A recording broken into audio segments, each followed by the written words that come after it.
People are sending pictures of their parents or grandparents or their children just born for blessings and for various things. So if we can do positive things with the image of a person, you must know we can also do negative things. In India, if you go to a black magic artist, he will just ask for a picture.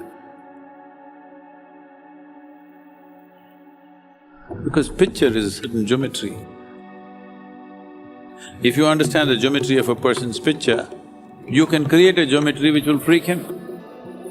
Now you can create a geometry which will enhance him, or you can create a geometry which is going to destroy him in some way.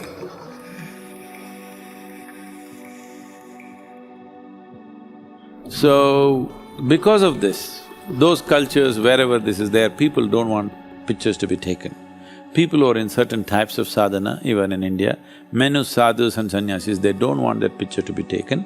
So you want to shoot yourself and put it all over the place, which I think is… it doesn't agree with my aesthetics that I take my own picture and put it all over the place.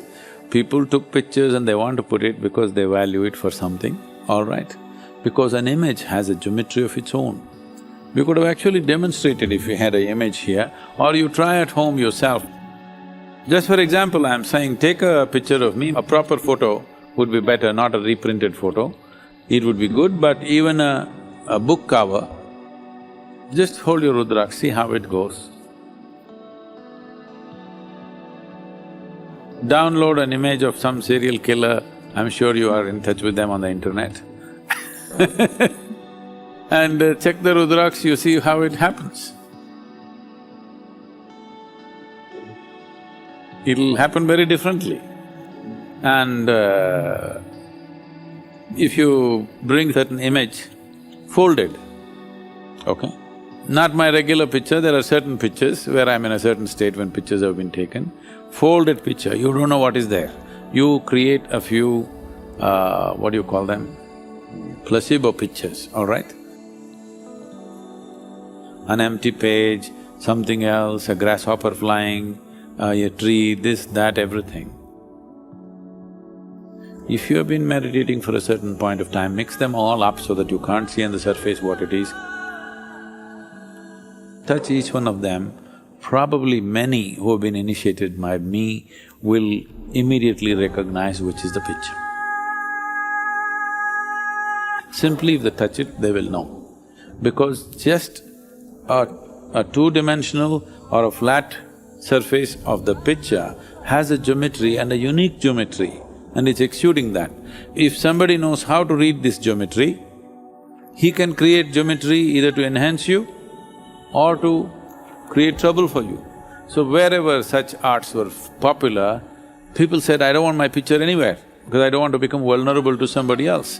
My enemy wants to come and take a picture, I don't want that my picture in his house because we don't know how he will use it. So out of this concern, people would not allow pictures to be taken. Do you know how occult is done? You want to cause harm to you, you know what they do? The first thing that they do is, they will take your underwear or hair. If they can get a body part, yes, your hair or nails if they get, that is very good, that's part of your body. If they can't get it, the first thing they will do is some clothing which is in contact with your body. First thing is, your underwears will be missing. Really, people take enormous care in India. They will always ensure that underwear is never put outside, because if one underwear goes, they will investigate in a big way what happened, because they don't want somebody, some unfriendly person who is some enmity to you to take that. Especially unwashed clothes, with lots of care it is handled in our homes.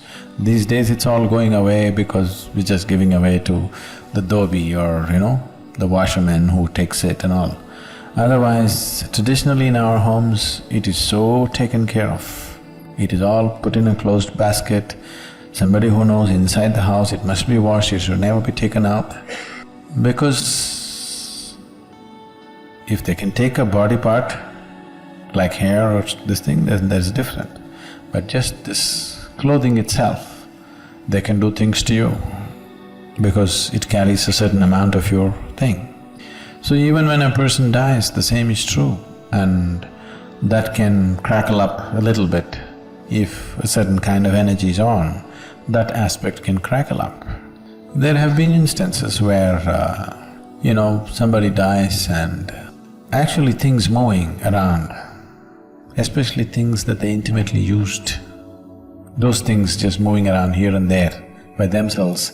In the immediate few days after the person is dead, that person is not coming and moving anything. It is just that whatever your energy that was associated with that is sort of withdrawing. In the process of withdrawal, there'll be a little bit of extra movement. That extra shake is mistaken to be ghosts walking all over the place. No, it is not about any ghost walking. It is just a certain withdrawal of energy that some things may happen, not necessarily every time. A lot of things are imagined by people, but it can happen, it does happen.